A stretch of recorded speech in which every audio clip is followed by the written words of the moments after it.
Hello everybody, my name is Austin James Jackson. In today's video, I'm going to show you guys how to enhance light in your scene in Lightroom using this really cool masking trick.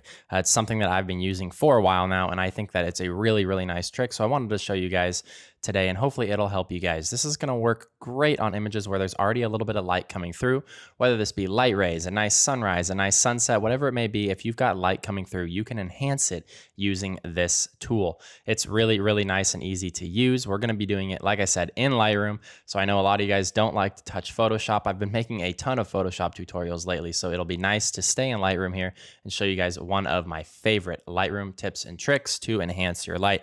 Let's go ahead and jump right in there, guys. Load up your image in Lightroom and follow along with me as we go. All right, so obviously first thing is get your photo open in Lightroom, navigate to the Develop tab here. This is where we're going to be able to do our adjustments. Now, what I want to do is actually go down and click on this masking button here. This is in the newer Lightroom update. It's probably about a year old now. So if you have an old version of Lightroom, this unfortunately isn't going to work for you. But for those of you that have upgraded to the newest version, you will have this masking tool here. So click the masking tool, and then what we're going to do for this photo is use the Radial Gradient. I'm going to show you guys kind of how to use these two gradients, radial and linear, and to really enhance some light in your photo. So I'm going to grab the Radial Gradient, and then I'm going to click and drag. Now what I'm doing here is essentially I'm going to enhance the light.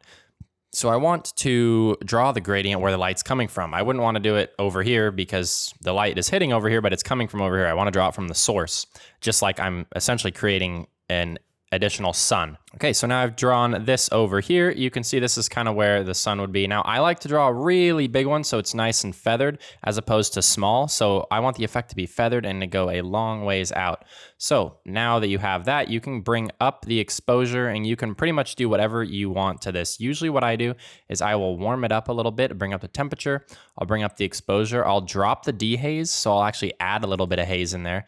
Maybe I'll drop the highlights to keep the highlights still intact and not blown out, something like that. And then you can go ahead and adjust this if you want. You can see how I'm continuing to kind of kick more light into my scene. You can even add contrast if you like. So just like that, you can see really simple and easy. I can toggle this on and off.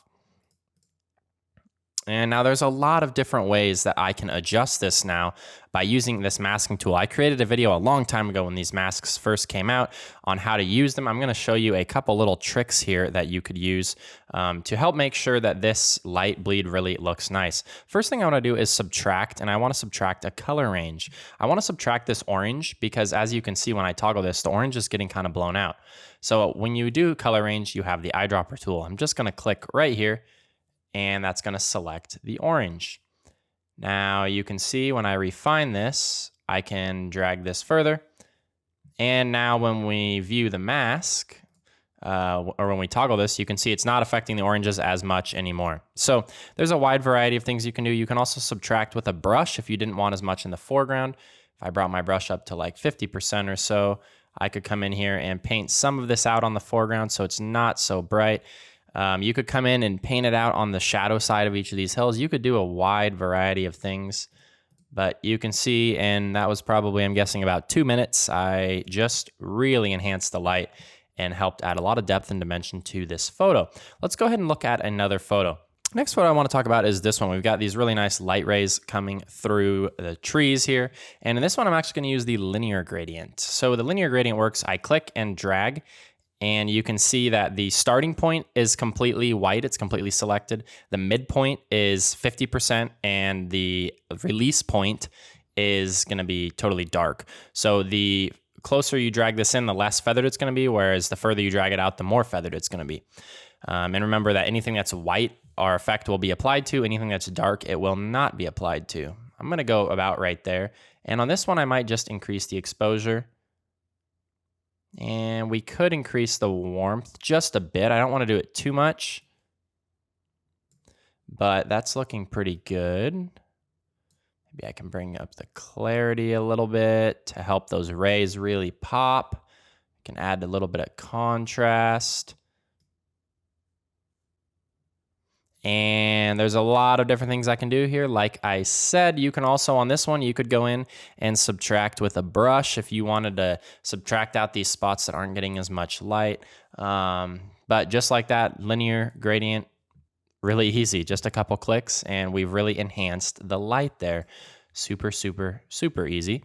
Let's go look at another photo that's gonna have, I've got a couple more examples here that are a little bit more advanced, and the reason is because we've got this foreground. So if I bring this radial gradient in over here, and I bring up the exposure, bring up the temperature, I'm gonna bring down the highlights, I'm going to bring down the dehaze, I'm gonna bring up the saturation.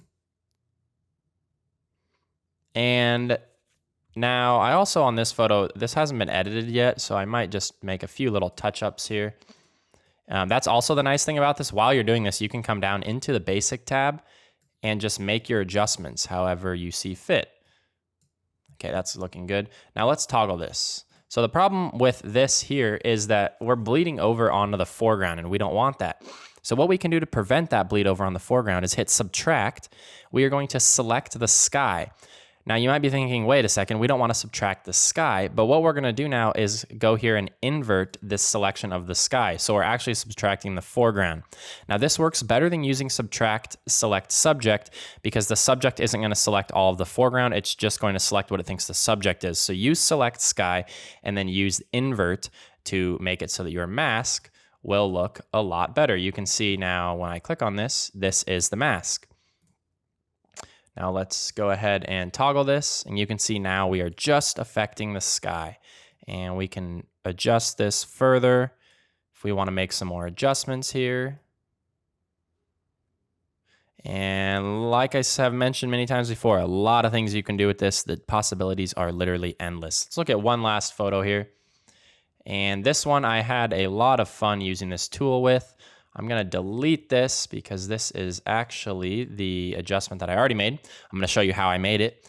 So again, radial gradient. And you could potentially use linear on this one. You could maybe use both. Let's go ahead and try both. I'm going to grab the radial gradient. I'm going to bring this up a little bit. And then I'm going to subtract and do select sky again.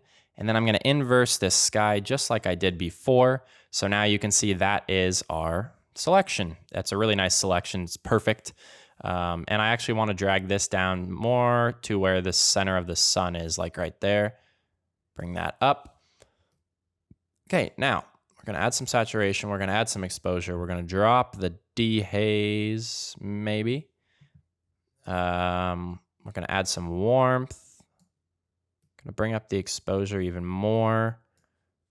Now, as you bring up the exposure, you may need to bring up the saturation, because as you increase the exposure, it's going to in turn decrease the saturation.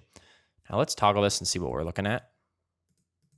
You can see we just added a little bit of punch there. I can also add in a little bit of tint here to kind of pinken it out a little bit. Now let's look. So you can see we've kind of made the sunrise a little bit better. That's how I would do it with the radial mask.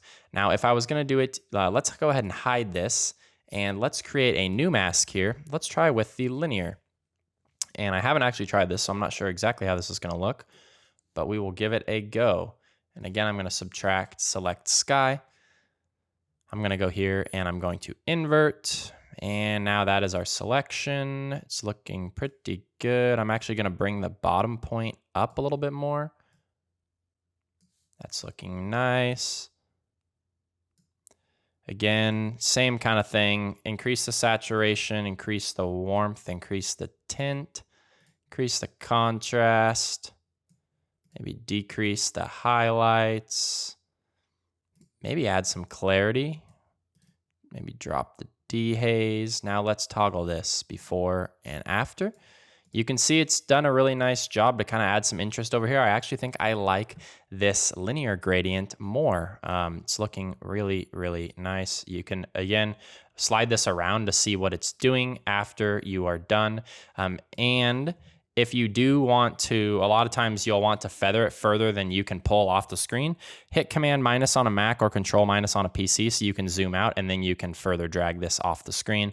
And that is just so that it is more feathered. The gradient is more feathered. So yeah, that's pretty much how I would use this tool. You can see I did these 4 photos. I added a lot of really interesting light in probably less than 10 minutes. So it's a really easy tool to use. If you're more interested in learning about the ins and outs of the masking tools here in Lightroom, like I said, I did create a tutorial a while ago. I will link that tutorial here so you can check that out if you want to do a little bit more of a deep dive, because this was mostly just to show you kind of how to enhance or add some light to your scene. All right, there you have it. Hopefully that was easy for you. I really like using this because Lightroom does a really nice job of selecting the sky, especially in sunrises and sunsets where there's a high amount of contrast between foreground and sky. So it's really, really easy to just click around and make these adjustments. Whereas in Photoshop, it does take a little bit more time to make these adjustments. So for that reason, I think Lightroom is really, really great. Now, if you guys have any questions or comments about using this technique, please feel free to let me know down in the comments. I always appreciate hearing from you guys. And of course, I always appreciate your like and subscribe so I can continue to make these videos for you. Thank you guys so much for checking this out, and we'll see you guys next time. Bye-bye.